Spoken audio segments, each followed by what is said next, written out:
السلام عليكم ورحمة الله وبركاته. ازيكم عاملين ايه؟ انا سارة دفعة 2023 تانية طب بشري. للي ما يعرفنيش انا بقدم نصايح ليكم سواء في مذاكرة او في مدرسين او في اي حاجة تعوزوها خاصة بثانوية عامة. وان شاء الله في الفيديو ده هنتكلم عن مذاكرة الاحياء. اول حاجة هقسم لكم ازاي تذاكروا اول فصل بما انكم لسه ما بدأتوش في غيره، وعلى اساس التقسيمة دي والحاجات اللي هقولها لكم في اول فصل امشوا بيها كاستراتيجية كده على بقية الفصول عادي. تاني حاجة هقولها لكم وهي طريقة مذاكرتي لمادة كبيرة زي الأحياء. تالت حاجة أهم التركات اللي بقولها لكم في كل مادة اللي انتوا تخلي بالكم منها. بعد كده أهم الكتب اللي تعتمدوا عليها في الحل. ايه الابليكيشنز المهمة اللي هتفيدكم سواء في الشرح أو في الحل. رابع حاجة وآخر حاجة وهي ان هيكون في جزء بسيط كده للأثر هنحاول ان احنا نهتم بيهم بداية من الفيديو ده ان شاء الله. بس قبل ما نبدا الفيديو متنساش ان انت تضغط لايك وسبسكرايب وتفعل نوتيفيكيشن وتعمل شير كتير بقى الفيديو ده، لان كتير منكم عندهم مشكله في الاحياء، فحاولوا ان انتوا توصلوا الفيديو ده لزمايلكم كتير عشان ان شاء الله اقول لكم فيه نصايح هتفيدكم جدا جدا جدا على مدار السنه. ويلا بينا نبدا الفيديو. بليز كيب واتشنج. قبل ما نبدأ الفيديو حابة ان انا اتكلم عن الفيديو اللي سبق وطلعت فيه قبل كده للأحياء، واتكلمت فيه عن افضل الدكاترة وافضل المدرسين زي مثلا دكتور احمد الجوهري، دكتور محمد ايمن، مستر محمد صالح، ومستر احمد قطب. حابة ان انا اوضح حاجة وهي ان انا كنت بحكي تجربتي الشخصية. انا جربت كل المدرسين دول، اخدت مع دكتور احمد الجوهري اخدت حوالي شهرين سنتر مع مستر محمد صالح او شهر، وبعد كده كملت برضو معاه اونلاين على المنصة. اخدت مع دكتور محمد ايمن. انا اخدت مع كل دول وجربتهم منصة. فانا نقلت لكم واقع خبرتي مع المدرسين، وكمان دفعة 2024 اخدت ارائهم واخدت بكلامهم برضو. كل الدكاترة تقريبا عملوا لي كومنت على الفيديو ده، سواء دكتور محمد ايمن سواء دكتور احمد الجوهري، كان حد من التيم بتاعه عمل هو مسحه طبعا.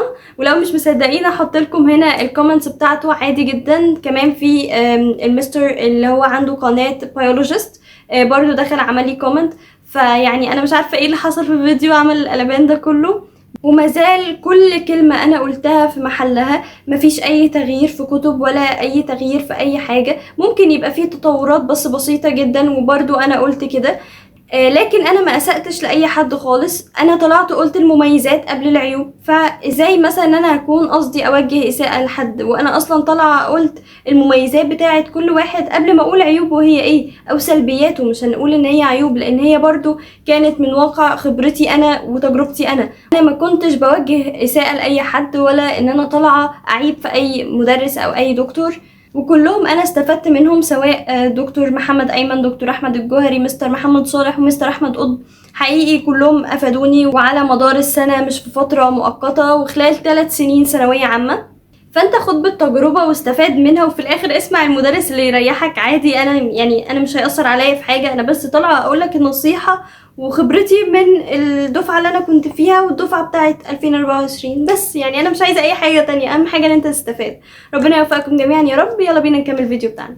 مبدئيا لازم تبقى عارف ان مادة زي الاحياء هي مادة محتاجة فهم عميق جدا غير الحفظ، واي حاجة منهم سواء فهم او حفظ قلت او جيت عليها ده هيأثر على الانتاجية بتاعتك سواء في الحل او حتى في الامتحانات في اخر السنة. انت محتاج ان انت تكون فاهم الدرس كويس جدا من المدرس اللي بتاخد معاه، وعلشان كده بقول لكم اختار مع المدرس اللي انت تفهم منه كويس قوي، ان انت ترتاح ليه في الشرح، تبقى مستمتع وانت بتذاكر حصته. وبعد كده طبعا الحفظ، ابتكر طرق للحفظ لو انت مش بتعرف تحفظ بسرعة، زي مثلا الخرائط الذهنية واتكلم عنها في فيديو، زي مثلا ان انت تلخص الدرس كويس جدا بايدك، ان انت تذاكر بنظرك لو انت ما بتعرفش تذاكر بالورقة والقلم كده. يعني حاول ان انت تبتكر طرق ان انت تحفظ بيها، بس اهم حاجة ان انت تحفظ. طيب ايه بقى الحاجات اللي انت تركز عليها في كل فصل، او هناخد خصوصا كده الفصل الاول لانكم ما بدأتوش غيره.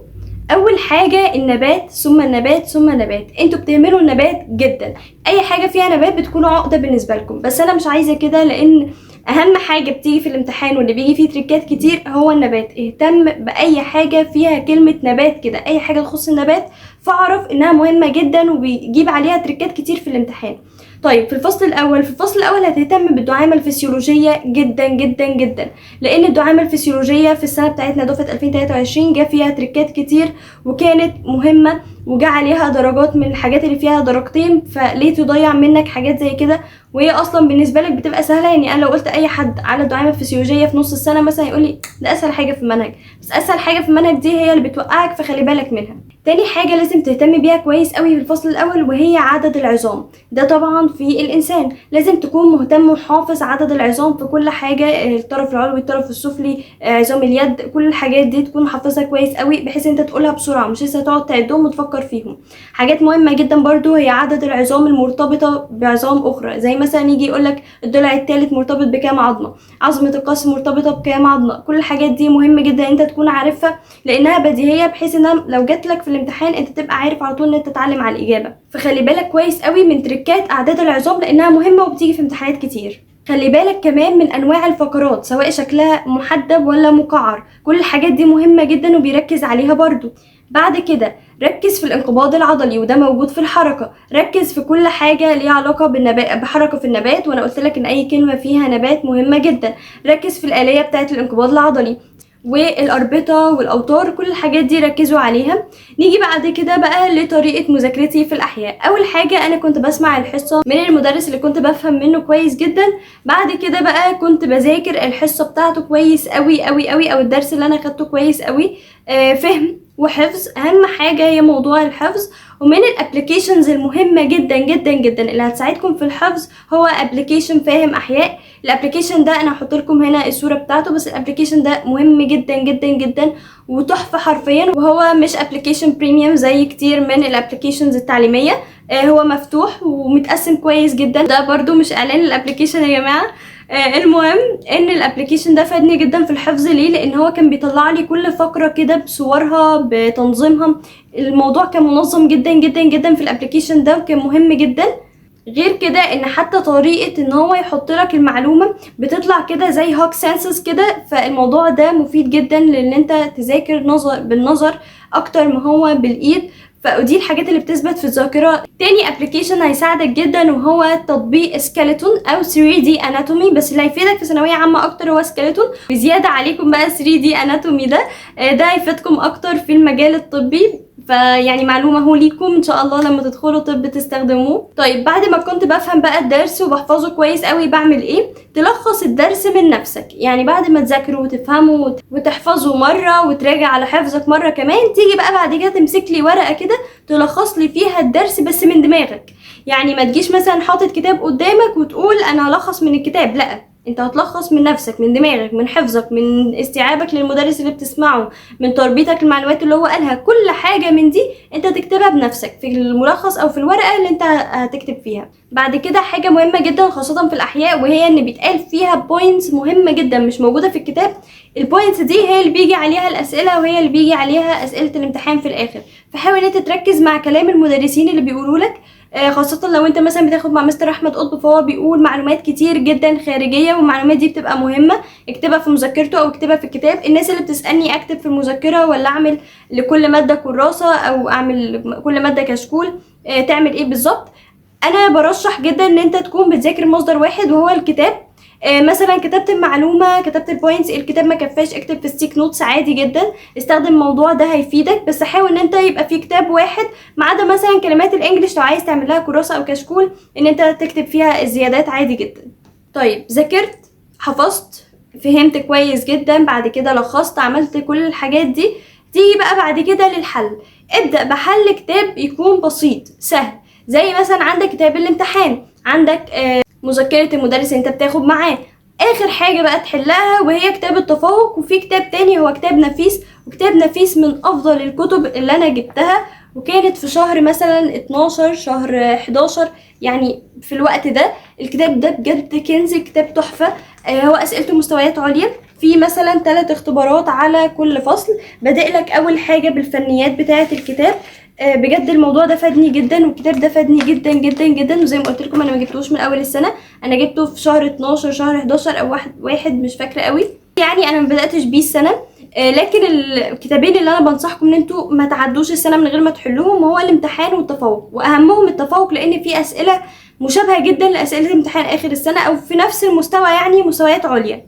هيدربك ازاي تحل، هيدربك ازاي تربط المعلومات، وموضوع ربط المعلومات ده انا بقوله لك في كل ماده، بس بجد في الاحياء هو مهم جدا، لان انت عندك ممكن تربط مثلا الفصل الثاني بتاع الهرمونات بفصل التكاثر بفصل الدعامه الدي ان ايه. كل الاحياء مرتبطه ببعضها وكلها تقدر ان انت يجيلك مثلا سؤال في كل الفصول حرفيا، تبقى بتلف كده حوالين نفسك في سؤال وهو موجود على كل الفصول. بس مش عايزه ان انت تقلق من الموضوع ده، هو هيجي مع التدريب الكتير مش من اول مره. موضوع الدرجات في الدروس بقى بتاع الاحياء ده، وحقيقي انا الاحياء كان عندي فيها مشكله في موضوع الدرجات. يعني انا كنت الحمد لله بقفل في كل المواد، فيزياء عربي كيمياء.